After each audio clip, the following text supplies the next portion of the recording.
Xiinxalli marsariitii Oromiyaa Today mata duree when the center says choosing before the dialogue jedhuun barreesse marii biyyaalessaa irratti Itoophiyaa giddu galeessa godhachuurraa haqummaa giddu galeessa godhachuu waliigaltee siyaasaatii murteessaadha jedhe. Komishinii marii biyyaalessaa Profeesar Masfiin Araayaa tibbana yaada miidiyaaleef kennaniin hirmaattonni Itoophiyaa giddu galeessa taasifadhaa jechuun waamicha taasisanii jiru. Kanas dhufneef Itoophiyaa giddu galeessa godhanneetiin kun sirnaan jala sararamuu qaba jedhan hoogganaan komishinii marii biyyaalessaa Profeesar Masfiin Araayaa.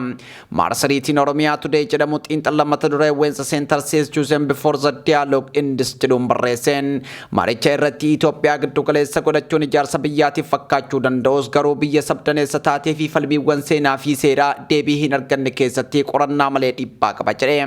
Waamichi Profeesar Masfiin Araayaa gaafilee naannoo ejjennoo dhuunfaa walitti dhufuu fi Itoophiyaa giddu galeessa godhachuu iccitii jedhu kan saaxilu ta'uu xiinxalli Oromiyaa Today ibseetii jira. Yaanni Itoophiyaa giddu galeessa taasifadhaa jiru Itoophiyaa akka wiirtuu waliinii fi walabaatti yoo dhiyeessu gaafilee fi ejjennoo uummattoota sabdaneessaa irraa dhiyaatan akka fedhii dhuunfaa yookaan murna muraasaatti kan hirmaattonni suutaan irraa fagaachuu qabanitti ilaala jedha.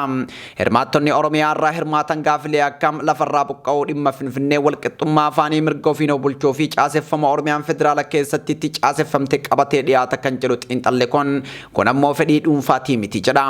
Gaafiiwwan dhiyaatan seenaa mirga heeraa ilaalcha abbaa biyyummaa haqaa fi caasaa bu'uuraa irraa kan maddanidha jechuun gaafii kana xiqqeessus ta'ee hir'isuun hin danda'amu jedhe. Hirmaattota marii biyyaalessaa gaafilee kana qabatanii dhufaniin marii milkaa'an kan adeemsifamu yoo Itoophiyaa giddu galeessa godhannedha jechuun wal dhabdee biraa gara marichaatti seensisuudha jedha. Gaafileen sabootaa osoo hin deebiin Itoophiyaa giddu galeessa godhatame mari'achuun gaafilee fi ejjennoowwan sabootaa sablammootaaf uummattootaa jijjiiruun ejjennoo Itoophiyaa akka hin jijjiiramne taasisam kun ammoo rakkoodha jedha xiinxalli Oromiyaa Today qabatee bahe. Mariin biyyaalessaa osoo hin xumuramin wiirtuu marichaa eessa akka ta'e murteeffamee jira kan jedhu gabaasichi Itoophiyaan mataan ishee qaama falmii kanaati jedhe.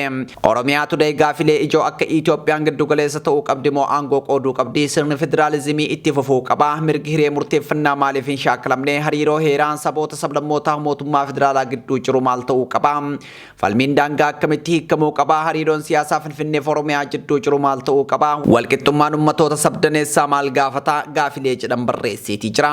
Gaafileen kunniin Itoophiyaa alaa kan dhufan osoo hin taane Itoophiyaa kan ilaallatan ta'uu kan ibsu xiinxalichi gaafilee Itoophiyaan maalii akkamitti uumamtee aangoo siyaasaa keessa ishii jiru akkamitti qoodamuu qaba akkasumas gara fuulduraatti maal ta'uu qabdi jedhan irratti kan xiyyeeffatanidha jedha.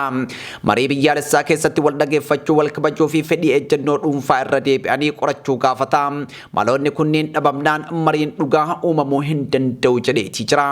Mariin biyyaalessaa adeemsifamu tokko yaada yookaan deebii hirmaattota irraa ka'uu kan namatti hin tolle dhageeffachuu qaba jedha xiinxalli Oromiyaa Today. Haqummaa giddu galeessa ta'uu qaba kan jedhu barruun Oromiyaa Today dhugaam aragaam kabaja namoomaa fi walqixxummaa mirga heeraa seenaa dhugaam fedhii hawaasa giddu galeessa godhachuun waliigaltee siyaasaatiif murteessaadha jedheetii jira.